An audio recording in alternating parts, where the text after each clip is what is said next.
басқанға маш елміз. Қырғыздың қолынан дейді. Кыргыз иштете албайт, кыргыз бузат, кыргыз талкалайт, кыргыз жок кылат, кыргыз тойго кечигип келет. Боло берет турмушта айрыкча кыргызда деп ошол кайсы жерде жаман нерсе болсо биз ошону өзүбүзгө баса белгилеп айтабыз. Кыргыздан өткөн улуу эл жок. Кыргыз жер иштете албайт, кыргыздын колунан келбейт, кыргыз там саба албайт эле. Мына Союздун убагында биздин айылда мына Талас жергесинден болом мен. Таласта Рашид деген бир орус аксакал бар эле. Ошол киши gelip polun-poldop çatırın cevap берет эле үйлөрүн. А киши курбаган үй жок. Кыргыздын колунан келбейт үй курган дешилет. Туугандарыбыз келип куруп берет эле, чечендер келип куруп берет эле үйлөрдү. А бүгүн кыргыз балдар океандын ар жагында Америкада үй салганды үйрөтүп атпайбы азыр? Европага кетти. Үйлөрдү салганды үйрөтүп атат. Эмне деген кооз үйлөрдү салып атат. Кыргыз жер иштете албайт, кокуй кыргыз жалкоо деп мына Бишкек шаарында, Чүй облусунда дунган туугандарыбыз балдарын урушканда жаман көргөндө ылайым ошол кыргыздай болуп жалкоо болуп калды урушат эле деп. Бул турмуш чындыгы да жашырып эле. А бүгүн кыргыз деген ошол Чүйгө барып туруп башка туугандардын бардыгына жерди кантип иштетет көрсөтпөдү. Туугандын бардыгын кууп чыкты мисалы ошол жердеги талаадан. Таманакы маңдай тери менен мына жазда барат, эрте жазда барып кеч күзгө чейин тыпырап иштеп ошол жерде таманакы маңдай терин төгүп, сонун тиги жер жемиштерди алып чыгып мына элди багып атат. Мына кече биз Алай районунда жайлоодо болдук. Ошол жерде эжекебиз айтып атат, эми баягы шаар менен айылды салыштырып анан биздин тиричилигибиз ушу дейт да кана. Мына биздин тиричилигибиз ушу эртеден кечке баягы кымыз кылат, бээни сайт, башка кылат, беш маал, ал бул деп арманын айтат. Анан мен айттым, эжеке дедим алтыным. Кыргыз элинин баатырлары сиздерсиздер. Эгерде сиздер жоголсоңуздар, сиздер ушул жерден боз үйдү таштап, жайлоону таштап, кымызды таштап чыгып кете турган болсоңор кыргыз жоголот. Кыргыз жоголот. Кыргыздын кыргызчылыгын сактап отурган мына сиздерсиздер. Ошол каймагын, сүтүн, сары майын, кымызын бардыгын алып келип берип, унуттурбай боз үйдү кантип жасайт, кайсы жеринде ким отурат боз үйдүн, кайсы жеринде эмне турат, ушунун бардыгын балдарыңыздарга үйрөтүп, артка келген конокторго үйрөтүп, көрсөтүп, түшүндүрүп аткан сиздерсиздер. Бүгүн турмуш чындыгы ушуга келди да мына ысырапкорчулук боюнча канча талаш тартыш болуп атат. Буйруктагы чыгарып башка кылып кармап атабыз. Эми кыргызда жакшы сөз бар. Баягы адамды тирүүсүндө сыйла деп атат. Президентибиздин жарлыгы бир эле нерсени айтып атат. Жылкы сойбоо же башка сойбоо, кой сойбоо эчтеке деген ал жерде айтылган жок. Келгиле адамды тирүүсүндө сыйлайлы. Өлгөндөн кийин адамдык айылга 3 жылкы союп 300 килемди үстүнө жапкан менен пайда кайсы? Адам өлдү, кетти. Ал сиздин 3 жылкыңызды дагы 300 килемиңизди дагы көргөн жок. Чакырган 600 кишиңизди дагы көргөн жок. Качан эле адамдын аты чыгыш үчүн, жакшы сөз угуш үчүн адам өлүп бериш керек. Келгиле тирүүндө сыйлайлы деп атат. Ысырапкорчулук дегенди жок кылуунун эле негизги максаты айланып келип эле ушул нерсеге келип атат. Мына айылдарда өзүңүздөр да мына шаарда жасайсыздар, көпчүлүгүңүздөр жакшы билесиздер. Азыр жамандык жакшылыкта гана мурда туугандар жылкы союп бир той бере турган болсо үйүндө жылкы союп эле, жеңелер чогулат эле, агалар чогулат эле, шаардан келет эле, башка жактан келет эле, курдагын жасайт эле, башка кылат эле, ынтымак. А бүгүн эмне? Эт союучу жайга заказды берет, ошол жерде канчыгарылат, ошол жерде союлат, даяр нерсе, анан ошолор алып келип бышырып этиңди тартып берип коет, биз ошого сүйүнүп жүрөбүз. Мына ынтымактын жоголуп аткандыгы, биримдиктин жоголуп аткандыгы. Кафелерде бир убакта Америкада телевизорлордон көрөт элек, Америкада үйүндө эч ким тамак жасабайт экен, бардыгы кафеден тамактанат экен, ресторандан тамактанат экен, укмуш дейт элек. Бүгүн кыргыз деле үйүндө тамак жасабай калды. Кечинде кафеге чыксаңыздар орун жок.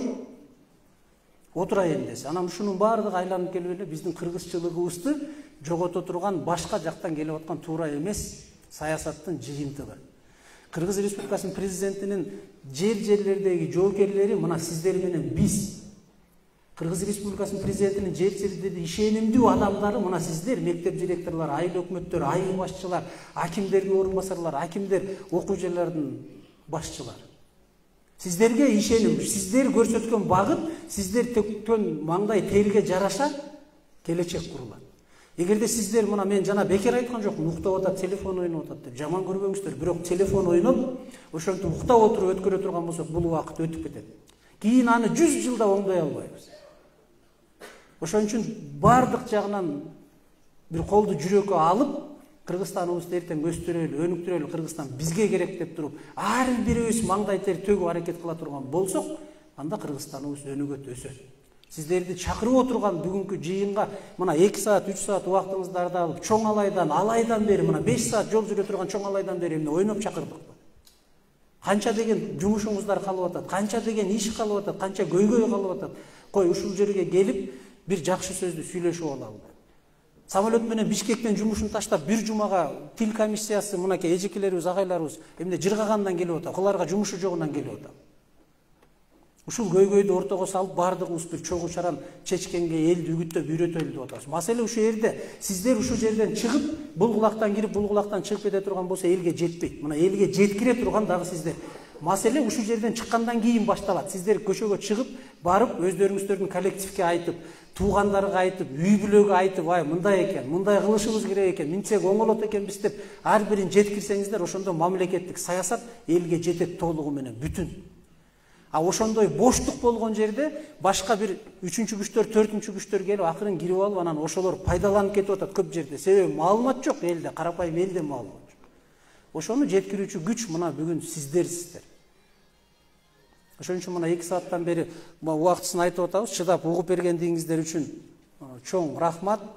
Азыр эми мына жыйынтыктоочу сөз, Каныбек Усманович, сизге жыйынтыктоочу сөздү берсек, агай мына 3 мүнөт сөз сурап атат, анан кийин тапшырыла турган дагы сыйлыктар бар экен, ушу тил комиссиясынын сыйлыктары. Ошолорду тапшырып, анан кийин жыйынтыктайбыз.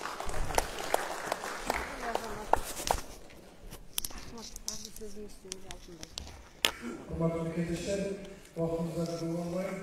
Мен кыска келишүүгө биздин докладдын контекстинде дагы бир нерсе бар. Мен инфобокс ишканасы, мамлекеттик ишканасы бардык Кыргызстан боюнча бардык мекемелерге, бардык уюмдарга, министрликтерге мониторинг жүргүзүп, бардык автоматтык түрдө атайын программа менен жасоо ушундай мүмкүнчүлүгүнө ээ болгон мекеме. Мына менин колумда бир нече документ турат, ошол мекеме берген. Эми биз, мисалы, менин кабинетимден эле Бишкекте туруп, айыл өкмөтүндө, мектептерде, жогорку окуу жайларда, бардык ишканаларда мамлекеттик тил кандай жүрүп жатат? Канча кириш-чыгыш документтер болуп атат? Алардын мааниси кандай? Вот ошону биз кабинеттен туруп эле билебиз мындан ары. Вот ушундай жаңы техникалык, технологиялык мүмкүнчүлүктөр болуп атат. Ошон үчүн атайын келип мынтип сиздерди каарлап жүргөнүбүз ушул. Ушуну айтып коеюн дедим. Буюрса бул боюнча дагы көп мэриялар аркылуу, акимчиликтер аркылуу, областтык өкүлчүлүктөр аркылуу дагы түшүндүрүү, окутуу иштери жүрөт. Мен ойлойм бул маселеде билим берүү системасы эң авангардта болот. Анан дагы бир катты алып келиштир атайын Алай районунан. Мен өзүм окуган мектептен, Макаренко мектебинен, азыр 30-чы атындагы мектеп. Бул жерде мугалимдерди кызыктырган мындай суроо бар экен. Министрликтин өкүлү сизге тиешелүү го бул. Гүлнар айым, значит, мындай деп атышат, билим берүү жана эле министрлиги реформа жүргүзүүнүн алкагында англис тилинин сабактарын көбөйтүүнү пландап жатат. Ошол эле учурда кыргыз тили жана адабияттын сааттарын кыскартууну пландап жатат. Ушул маселеге сиздин көз карашыңыз, коомдук ишмер катары кандай, пикириңиз кандай? Мен түшүнүгүм боюнча бул жөн эле башында сөз болгон. Эч кандай административдик кандай мындай эмелер жок. Кыргыз тилинин, кыргыз адабиятынын өзүнүн сааттары ошол боюнча эле калат. Англис тилиники деле. Башка маселе, башка эмелерден, бюджеттерден таап иш кылуу. Кыргыз тилин адабиятын кыскартып коюу дегенди ойлонбой эле коелучу. Балким кандайдыр бир провокациялык маалыматтар болуп аткандыр. Дагы бир башка маселе, кыргыз тили жана адабиятын окутуунун методикасы менен ректор мырза айтты азыр. Дагы башкача методика, усулдук баягындай мамилелер. Вот ошолорду жапатырмак баарыбыз киришип, ошону көтөрүү. Ошону бир жолу мына Улутсов сунуш кылып аткан интеллект, жасалма интеллект, санариптик технология, вот ушул маселелер. Мен буну сиздердин көзүңүздөрчө Гүлнар айымга берип коем азыр. Куткуза берип койгом. Министриңизге сөз окутуп коюңуз. Ушундай эме пикир бар экен деген. Анткени мен бир ай мурун уккам, бул ушундай болуп аткан. Эми жалпы сөз биз ойлойбуз, биздин негизги максатыбыз өзү ошол иш кагаздарынын абалы. Ал эми улуттук нарктуулук боюнча президенттин жарлыгы негизги аткаруучу бул президенттин администрациясы. Биз өзүбүзгө тиешелүү болгон, биздин комиссияга тиешелүү болгон мамлекеттик кызматкерлердин мамлекеттик тил маселелери боюнча атайын пунктча бар. Ошол боюнча эле биз алгачкы гана маалыматты бердик. Буюрса мына жакын арада жарлыкты аткаруунун максатында аны Балтабай Нурмбетов абдан жакшы билесиз, министрлер кабинетинин өзүнүн токтому чыгат. Биз ошону күтүп атабыз. Анан ушундай жабырап келебиз. Баарыңыздар өзүңүздөрдүн оюңуздарды бересиздер. Себеби биздин карыя профессорубуз улуу, мен сыйлаган агам Балтагул агай эң туура айтып атат. Нарктуулукту мынакей убагында чыкты жарлык. Эми ушу сиз окшогон акылман карыялардын, окумуштуулардын берген сунуштарын эске алуу менен аны жалпылап, муну сөзсүз өзүнүн кондициясына жеткиребиз. Анткени биздин мамлекеттик тилибиз дагы, улуттук философиябыз менен идеологиябыз дагы ошол биздин кылымды карытып келген нарктуулук менен түз байланыштуу. Аны биз кандай жолго салып кете алсак, кандай жашыбыздан карыбызга чейин ошондой ишибиз жүрүшөт. Эми сөзүмдүн аягында дагы бир жолу силерге чын ушундай бир биздин чоң рахматыбызды айткыбыз келет. Ошо биздин тил комиссиясынын атынан биз бул маселени ушул эле боюнча калтырбайбыз. Ушул миссиябызды аяктап алсак, дагы бир 4-5 областтарга барабыз. Андан кийин конкреттүү ар бир багыт боюнча иштерди жүргүзүп, мамлекеттик тилибиздин динамикасын күчөтүү максатында гана жашап, ошол багытта иштейбиз. Эң башкы жардам берүүчү, анан ушуну ишке ашыруучу ушу залда отурган баарыңыздар. Ар бир кыргыздын милдети, ар бир кыргыздын функциясы деп түшүнүшүңүз керек бул иште.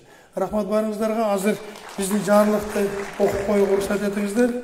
Бир аз грамоталарыбыз бар эле. Арабаңыздар. Кыргыз Республикасынын президентине караштуу Мамлекеттик тил жана тил саясаты боюнча улуттук комиссиянын 2022 жылдын 17 июнундагы 29 сыйлоо жөнүндө буйругу. Кыргыз Республикасынын президентинин 2021 жылдын 28 июлундагы 319 жарлыгы менен бекитилген Кыргыз Республикасынын президентине караштуу Мамлекеттик тил жана тил саясаты боюнча улуттук комиссия жөнүндө жобого ылайык жана келген сунуштардын негизинде буйрук кылам. Мамлекеттик тилди өнүктүрүүгө жана тил саясатын өркүндөтүүгө кошкон зор салымы үчүн Кыргыз Республикасынын президентине караштуу Мамлекеттик тил жана тил саясаты боюнча улуттук комиссиянын сыйлыктары менен сыйланышсын. Ардак грамота менен Сатыбалдиева Кыял Ош шаардык билим берүү башкармалыгына караштуу 62-чи Каныкей балдар бакчасынын директору.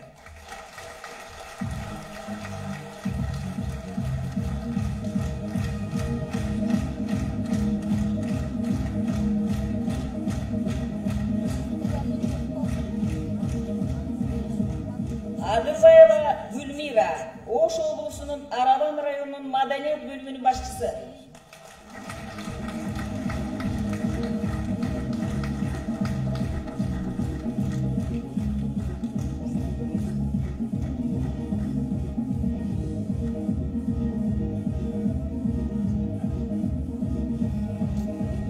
Долонова Ираякан, Ош облусунун Ноокат районунун Зулкоев атындагы айыл аймагындагы Айбек Нуру мектепке чейинки билим берүүнүн директору.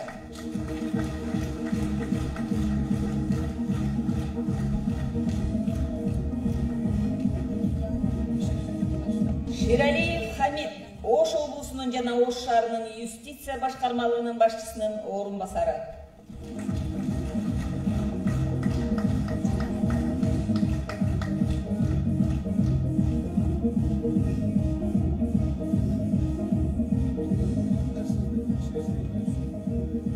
Буйрукка кол койгон төрага Каныбек Осмоналиев. Сыйлыгыңыздар куттуу болсун. Урматтуу мекендештер, урматтуу айрыкча ушул биздин мамлекеттик тилге күйгөн жарандар, дагы бир жолу сиздерге айтып коюуну туура көрүп атам. Биздин мекеменин эшиги ачык баарыңыздарга. Айрыкча биз электрондук вариантта ушундай алдыңкы технологиялык шарттар менен, колдонуштар менен сиздер менен дайыма пикир алышууга даярбыз. Биринчи кезекте урматтуу Ош областынын башчылары, мэриянын башчылары, сиздерге биз терең ыраазычылык билдиребиз. İşinizler iyilik olsun. Ben öyleyim. Bizden işinizin жүрүшүндө өзүбүздүн кыргыз тилибиздин жандуу касиети, кыргыз тилибиздин чоң баягындай өзүнчө бир чоң улуу табияты сөзсүз өзүнүн ордун табат деп ойлойбуз. Бири-бирибизге катуу сын пикирлерди айтканыбыз деле туура, бирок алардын баардыгы адилеттүү болуп, şu kolumuzdan gelişince japatırma götürüp gelsek, anda birinci кезекте бардык başka ellerin алдында en başkısı bizden özümüzün tarihimizin, özümüzün алдында yüzümüz жарык болот дагы, işimiz ilgirleydi. Bardığınızlarga kelgenizlerge çoğun rahmat, işinizler iyilik olsun, densoğunuzlar çın bolsun, büyüklerimizler tez bolsun, өлкөбүз tez bolsun, bizden mamleketlik tilimiz yaşasın. Rahmat.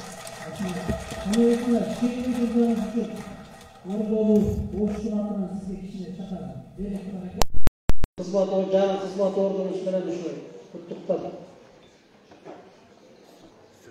Кызматтуу Камил Осмоналиевич, сиздер жаңы кызматка дайындалышыңыз менен шаарыбыздын депутат кетебиз, Ош шаарынын мэри Алмаз Шымбековичтин жаңы Ош шаарынын мэриясынын жамаатынын атынан ыраазычылык билдиребиз. Ушул алгачкы иш сапарыңыз ийгиликтүү болуп, мындан ары берилген тапшырмаларды аткарууга биз даярбыз.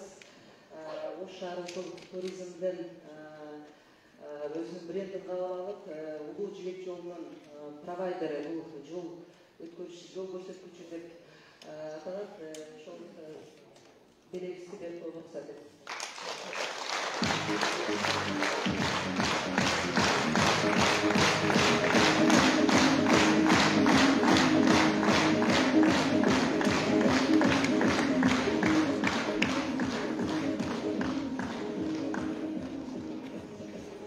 Урматтуу коллегалар, аман-эсен алыстан келген коллегаларыбыз аман-эсен үйлөргө жетип алыңыздар. Кудай жерибизге тынчтык берсин.